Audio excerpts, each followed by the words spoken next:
Hello दोस्तों, कैसे आप सभी लोग। उम्मीद करते हैं आप सभी अच्छे होंगे और प्लीज़ इस चैनल को ज़रूर सब्सक्राइब कर लें, क्योंकि यहाँ पर आपको काफ़ी ज़्यादा इन्फॉर्मेटिव वीडियोस पूरे जेन्युइन फैक्ट के साथ मिलती है। और मैं हूँ यहाँ पर एक अमरूद के बाग में, यानी कि गुआवा फार्म में।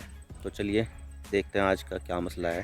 तो न्यूक्लियर पावर के बारे में तो आप सुनते ही होंगे, जानते ही होंगे कि ये न्यूक्लियर पावर जो है वो काफ़ी ज़्यादा एनर्जी सेविंग होता है, मतलब ज़्यादा पोल्यूशन नहीं फैलाता है। थोड़े से ही यूरेनियम और जो भी रेडियो एक्टिव मटेरियल्स है उसके, मतलब जो भी फ्यूज़न से जो एनर्जी रिलीज़ की जाती है उसको हम इलेक्ट्रिसिटी में कन्वर्ट कर लेते हैं।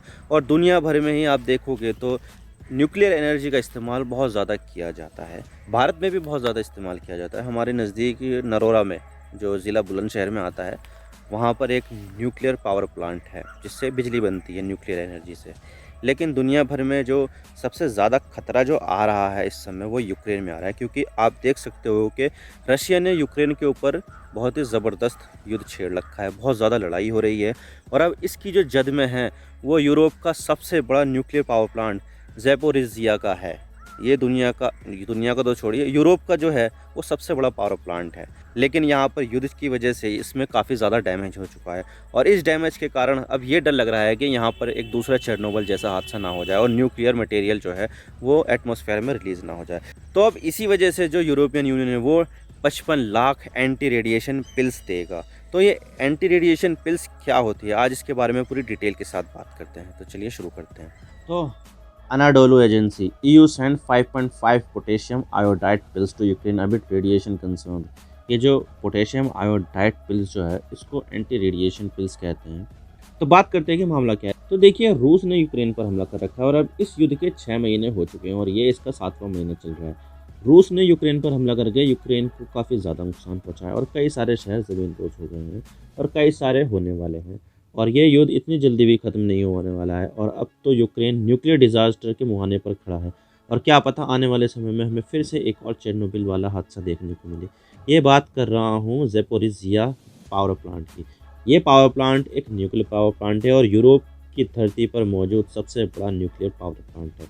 और ये पावर प्लांट अब रूस के लगातार हमलों से डैमेज हो चुका है और अब इसको रूस कंट्रोल कर रहा है। लेकिन अब इतने हमलों से ये डर बैठ गया है कि जिस तरह से हमले हो रहे हैं उससे कहीं ना कहीं ऐसा ना हो जाए कि ये पावर प्लांट से रेडियो एक्टिव मटेरियल्स फैल जाए और तबाही ला दे। और अब इसी खतरे को देखते हुए यूरोपियन यूनियन ने फैसला लिया है कि जो लोग इस पावर प्लांट के इन्फ्लुएंस में रहते हैं उनको 55 लाख एंटी रेडिएशन पिल्स देगी। और जिन लोगों को ये पिल्स यानी कि गोली दी जाएगी उनको ये कहा जा रहा है कि लोगों को सिर्फ एक बार ये गोली लेनी है और वो भी तब जब रेडिएशन लीक हो गया हो और ये कंफर्म हो जाए। तो क्या है ये पिल्स और ये गोली रेडिएशन की इमरजेंसी में किस तरह से काम करेगी। लेकिन उससे पहले हम ये जान लेते हैं कि रेडिएशन इमरजेंसी क्या होती है।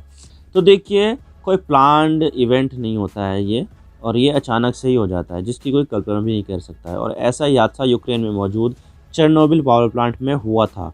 हालांकि तब यूक्रेन जो था वो सोवियत संघ का हिस्सा हुआ करता था। चेरनोबिल का रिएक्टर नंबर 4 में एक बड़ा धमाका हुआ और वहाँ से न्यूक्लियर मटेरियल्स हवा में फैलने लगा और ये इतना ज़्यादा फैल गया था कि प्लांट तो यूक्रेन में मौजूद था लेकिन इसकी रेडियो एक्टिविटी नॉर्वे तक जा रही थी। तो ऐसे में पूरा चेरनोबिल और उसके पास का शहर प्रिप्यात को खाली करा दिया गया।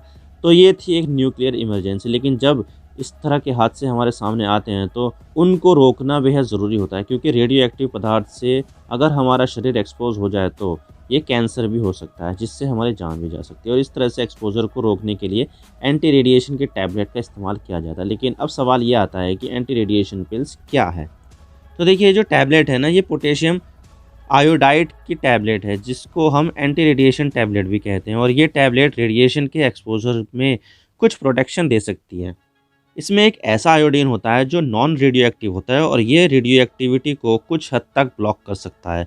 और ये थायराइड ग्लैंड में अगर रेडियो एक्टिव आयोडीन आ जाए तो इसका फैलने से भी रोकता है। और अब देख लेते हैं कि ये कैसे काम करता है। तो देखिए, जब कभी रेडिएशन लीक हो जाए तो जो रेडियो एक्टिव आयोडीन है वो हवा के ज़रिए फ्लोट करने लगते हैं और हमारे खाने में बैठते हैं, पानी पर बैठ जाते हैं और पेड़ पौधे और मिट्टी पर आ जाते हैं। अगर मामले किसी सामान का हो, कोई सी वस्तु का हो, तो उसको आसानी से हटाया जा सकता है, साबुन से, गर्म पानी से हटा सकते हैं। लेकिन यहाँ पर WHO ने ये कहा है कि जो चीज़ सबसे ज़्यादा खतरनाक बनाती है वो है इस रेडियो एक्टिव आयोडीन को इनहेल करना, यानी कि सांस के ज़रिए शरीर में आ जाना। इस मामले पर WHO ने ये कहा है कि हमें रेडिएशन का एक्सपोजर तब होता है जब रेडियो एक्टिव आयोडीन हमारे शरीर में आ जाए और ये हमारी थायराइड की ग्रंथि में जमा हो जाए, और इससे ही थायराइड कैंसर होता है। और अगर थायराइड ग्लैंड की बात करें तो देखिए हमारे शरीर में इसका काम होता है कि आयोडीन का इस्तेमाल करते हुए हार्मोन्स को बनाना, ताकि हमारे शरीर का जो मेटाबॉलिज्म है उसको रेगुलेट किया जा सके। और इससे आयोडीन जमा होता है, चाहे वो रेडियो एक्टिव आयोडीन हो या नॉन रेडियो एक्टिव आयोडीन हो। और ये जो पोटेशियम आयोडाइड की टैबलेट होती है वो आयोडीन को ही ब्लॉक कर देती है। इस गोली को रेडिएशन फैलने से कुछ घंटे पहले या बाद में खाना पड़ता है, ताकि ये इंश्योर हो सके कि जो नॉन रेडियो एक्टिव आयोडीन है वो थायराइड में भर सके। थायराइड अगर पूरी तरह से इस नॉन रेडियो एक्टिव आयोडीन से भर जाएगा तो जो रेडियो एक्टिव आयोडीन है उसको थायराइड ग्लैंड में जाने का मौका ही नहीं मिलेगा, वो जा ही नहीं पाएगा, क्योंकि वहाँ पर पहले से ही नॉन रेडियो एक्टिव आयोडीन है और हम इससे बच जाएंगे। लेकिन ऐसा सिर्फ 24 घंटे के लिए ही हो पाता है, लेकिन 24 घंटे भी रेडियो एक्टिव मटेरियल फैलने वाली जगह को छोड़ने के लिए काफ़ी होते हैं। लेकिन ये जो दवाई है वो सिर्फ प्रिवेंटिव नेचर की है, और अगर इस चीज़ से पहले ही डैमेज हो चुका है, यानी कि वो पहले से ही आयोडीन, यानी कि जो रेडियो एक्टिव आयोडीन है वो हमारे शरीर में पहले से ही हो चुका है और इससे हमारा शरीर में कुछ डैमेज हो गया है, तो ये दवाई उसको ठीक नहीं कर सकती है। अगर एक बार रेडियो एक्टिव आयोडीन हमारे थायराइड ग्लैंड में पहुंच गया तो हमें थायराइड कैंसर का हाई रिस्क रहता है। लेकिन सवाल ये आता है कि क्या तरीका ये फुल प्रूफ है।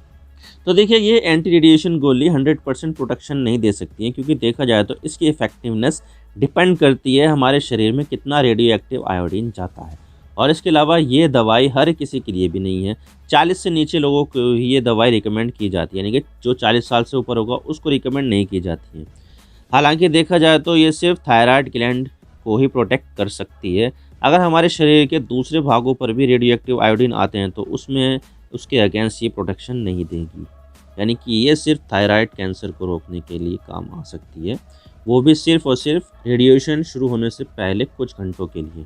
उम्मीद करता हूँ आपको सारी बातें समझ में आ गई होगी।